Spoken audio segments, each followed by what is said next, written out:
casi una semana después seguimos buscando, tratando de buscar explicaciones de cómo ha podido suceder una catástrofe de tal magnitud. Buscamos explicaciones, pero también nos planteamos qué hay que hacer a partir de ahora, cuando comience la reconstrucción, todo lo que se ha destruido, lo que se ha venido abajo. Vamos a tratar de arrojar un poco de luz, buscar alguna de esas respuestas, y lo vamos a hacer junto a Antonio Casas. Él es geólogo y es uno de nuestros invitados esta tarde aquí en Conexión Aragón. Muy buenas tardes, Antonio. Hola, buenas tardes. Quizá ahora la frase, ¿no?, la palabra que más suena y que se está empezando a poner sobre la mesa es la de una ordenación del territorio. Eso es lo primero que hay que mirar.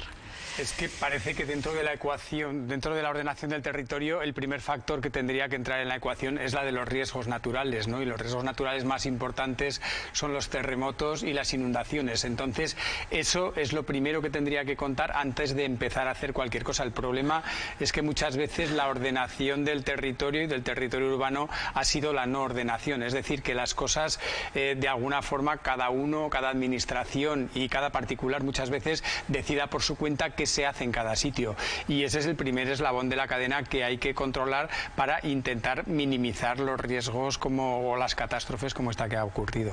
Estábamos hablando mientras veíamos el directo de nuestro compañero Antonio y Pilar allí en Benetúser, que también se ha puesto sobre la mesa, han salido otras riadas anteriores. Hablamos de la riada de 1957, o hablamos también, en esta ocasión fue lo de la pantanada de Tous, pero hay que mirar esos periodos de retorno de esos episodios anteriores para tenerlos también sobre la mesa, y de esta manera se podría evitar o frenar situaciones como las de... Sí, o por lo menos considerar el riesgo en su justa medida, porque el problema que hay también es que no se consideran los periodos de retorno reales. Tenemos datos instrumentales, pero los datos instrumentales no nos dicen todo. La historia y la geología nos están hablando de que ha habido eventos mayores que este y con periodos de retorno más rápidos. No podemos estar jugando con, digamos, con cifras muy optimistas, que es con lo que se juega normalmente, y entonces decir que esto es algo muy infrecuente simplemente porque la gente no se acuerda, porque claro, dices, esto pasa todos los años en alguna parte, ¿no?, del litoral mediterráneo, pero el que pase en un sitio concreto, pues la memoria de la gente pues no llega a tanto, ¿no? Porque dices, igual aquí en este sitio o no hubo, o yo qué sé, o hubo hace más tiempo de los años que vive la gente. Y luego el problema también es que cada cuenca hidrográfica que llamamos, o sea, cada barranco y cada río funciona de distinta manera.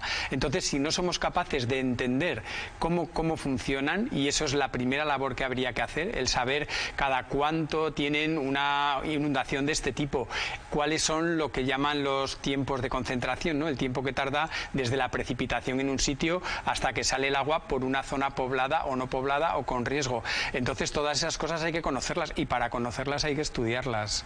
Entonces, el siguiente paso sería estudiar todos los datos que se pueden extraer de esta última crecida del Barranco del Pollo para saber, o ya junto con los anteriores nos podrían dar arrojar un poco de luz. Sí, yo creo que hay que estudiarlo todo, hay que irse a época histórica y a época prehistórica para entender cómo funciona, y entonces una vez que tengamos todo eso podemos decidirlo, ¿no? No vale el decir, porque además es muy típico en este tipo de, cuando pasa este tipo de catástrofes, las actuaciones que se hacen de forma inmediata y sin tener en cuenta cuál es el contexto, digamos, científico de conocimiento de una determinada zona. Entonces tenemos que pasar por ese estadio, tenemos que pasar por el estadio del conocimiento de por qué pasan las cosas y cómo pasan las cosas y qué magnitud pueden tener, porque también estamos en un escenario, bueno, aquí se ha hablado también de que si esto estaba en relación con el cambio climático, en realidad no necesitamos el cambio climático para una catástrofe como esta, ¿no?, porque hemos tenido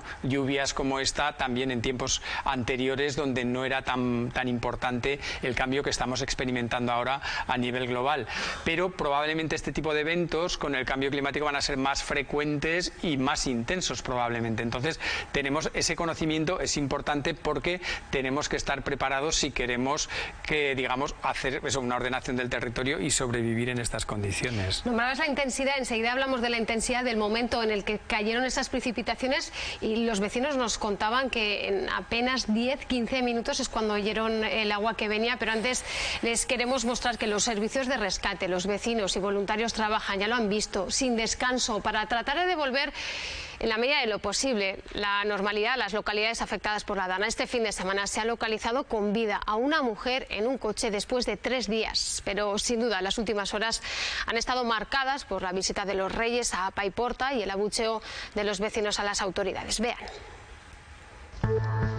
Primer fin de semana de una recuperación que durará semanas. Los tractores limpian las calles y las carreteras para dejar vía libre a la UME, la Guardia Civil y los voluntarios que llegan de todas partes. Es asomarte y es ver todo catástrofe, intentar ayudar en lo que se pueda a todos los vecinos y ya está.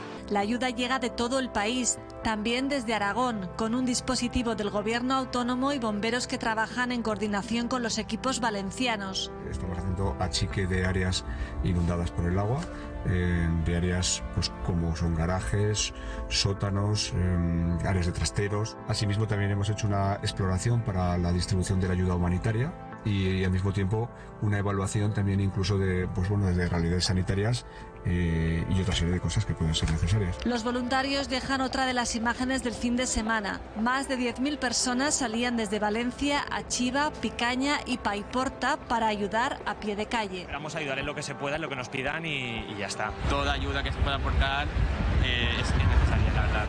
El fin de semana ha estado también marcado por otra situación inédita, los abucheos a la comitiva de autoridades que acompañaba a los Reyes en Paiporta. El presidente del gobierno era evacuado rápidamente y los Reyes rompían la seguridad de los escoltas para acercarse a hablar con los vecinos.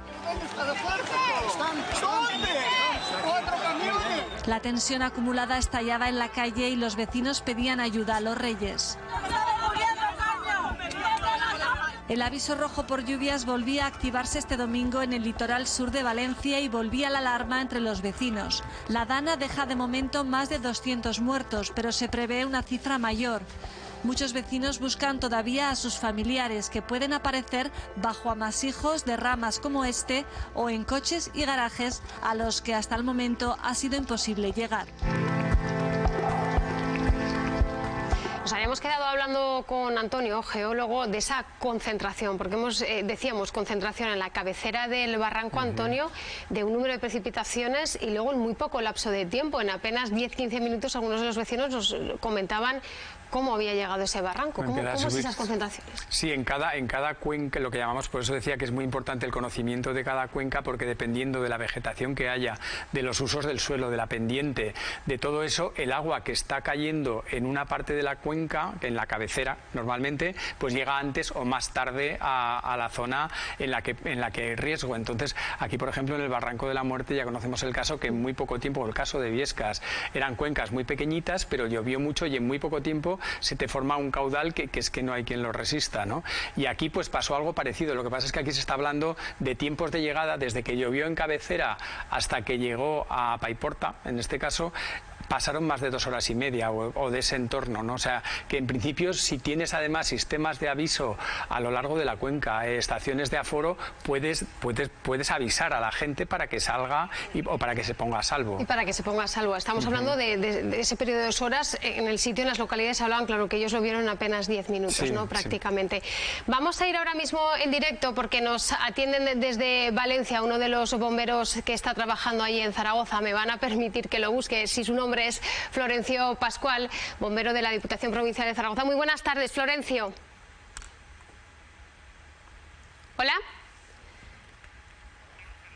Estábamos intentando contactar con Florencio, como les decía, uno de los bomberos, del jefe de intervención de bomberos de la Diputación Provincial de Zaragoza. Está trabajando allí. Ya han visto como incluso nuestras compañeras, Pilar y también Martina, tenían alguna que otra dificultad porque todavía allí las telecomunicaciones no están completamente restauradas, van y vienen sobre todos los datos. Pero sí que nos vamos a ir en directo con nuestro compañero Dani porque se ha activado, mejor dicho, un punto de recogida de ayuda de la plataforma Zaragoza Solidaria esta misma tarde a las 6 en la Plaza del Pilar. Cuéntanos, Dani.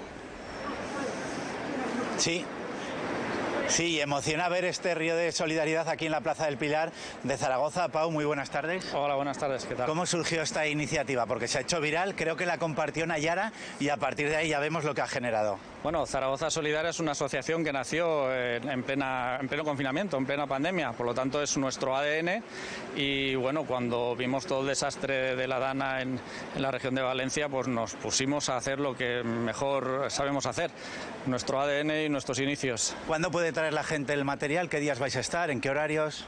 Mira, vamos a estar, obviamente estamos hoy. Vamos a estar mañana a partir de las 6 de la tarde y miércoles a partir de las 6 de la tarde en la Plaza del Pilar, frente al Ayuntamiento. Podéis traer todo e incluso si pasáis con el coche habrá una fila de voluntarios que muy rápidamente os cogerán lo que llevéis en el coche y sobre todo no os paréis con el coche porque podéis causar un atasco.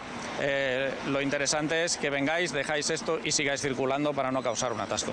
Esto todavía no se había contado porque no queríais colapsar, pero sí que se puede hacer, nos lo estás contando a nosotros, ahora nos lo estás adelantando, que la gente puede venir con el coche, habéis habilitado, habéis pedido los permisos, puede venir con el coche, aparcar ahí en la esquina, que lo vamos a ver ahora enseguida, y hacer esos donativos, ¿verdad? Correcto, así es.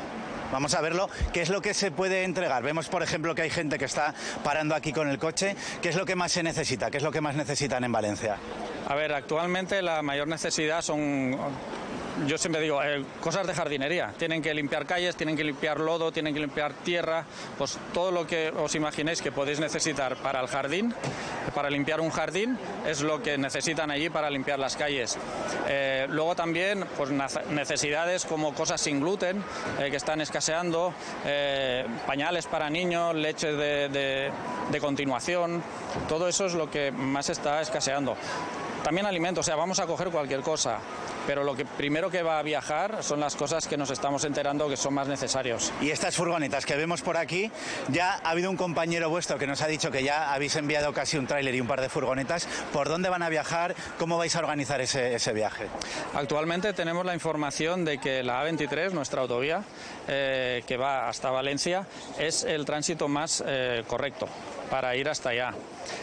Cuando mandemos el tráiler, primero llamaremos a ver si es posible, ¿vale? Porque sabemos que es complicado moverse un tráiler por esa zona y si no mandaremos camiones rígidos de 20 toneladas que yo siempre lo quiero decir, gracias a los autónomos, gracias al transporte, mueven el mundo, sin ellos ya pasó en pandemia, sin ellos el mundo no se mueve, el mundo se para. Emociona ver también que es gente joven la que está arrimando el hombro, que está cogiendo el agua, cogiendo la pala, ¿verdad? Eso que a veces se ha criticado, decir, la gente joven no ayuda, esto desmiente totalmente eso. Sí, totalmente, de hecho hemos tenido que tomar una decisión muy rápida porque nos hemos encontrado con menores, entonces para hacer para firmar el compromiso de voluntariado les hemos tenido que han ido corriendo, llegar a sus tutores y pedirles una autorización para poder trabajar. Muchísimas gracias, enhorabuena por este trabajo y la gente ya lo sabe, hoy hasta las 9 de la noche, mañana y pasado, entre las 6 y las 9 de la noche pueden traer aquí a la Plaza del Pilar esos alimentos y esa ropa. Gracias, Dani. Ahí queda esa cita con la solidaridad. Llegados a este punto, Antonio, quizá la siguiente pregunta sería ¿y ahora qué? ¿Cómo se reconstruye o cómo se podría reconstruir? ¿Qué hay que tener en cuenta de cara ya a un futuro? Sí, el cómo aumentar la resiliencia de las zonas esas que han quedado inundadas. Lo que se ha visto es que el modelo urbanístico que existe y visto el número de víctimas no ha funcionado. Entonces hay que hacerlo nuevo, hay que diseñar algo nuevo para la Plana de Valencia, que es un sitio que se inunda con bastante facilidad y que probablemente no podamos evitar nunca que haya inundaciones, pero por ejemplo se ha visto que el tema de los sótanos es algo que no hay que hacer, o sea que hay que diseñar las casas de otra manera, o sea las cimentaciones, los sótanos, la construcción, el alejamiento o no de los cauces que existen, aunque luego el agua pueda circular por otros sitios que no son los cauces, y con eso funcionar, pero partiendo un poco de cero, intentar diseñar cosas que estén perfectamente adaptadas al medio en el que están. Y luego la otra es la cuestión de educación de la población, ¿no? Decir, porque te pueden decir, bueno, si es que aquí no hay inundaciones más que una vez con víctimas cada X años, pero bueno, aquí cuántos incendios ha habido y en todos los edificios públicos se hacen simulacros de incendios todos los años, ¿no? Y eso, el día que haya un incendio, evitará el número de víctimas. Entonces tenemos que estar acostumbrados a los planes de emergencia, a los planes de evacuación, ya que sepamos todos qué hay que hacer cuando ocurre un fenómeno de este tipo. Pues Antonio, geólogo de UNIZAR, muchísimas gracias por venir hasta aquí y por ayudarnos a entender un poco más también esa concentración en los barrancos y todos los detalles y la ordenación del territorio. Muchas gracias por venir. Gracias a vosotros.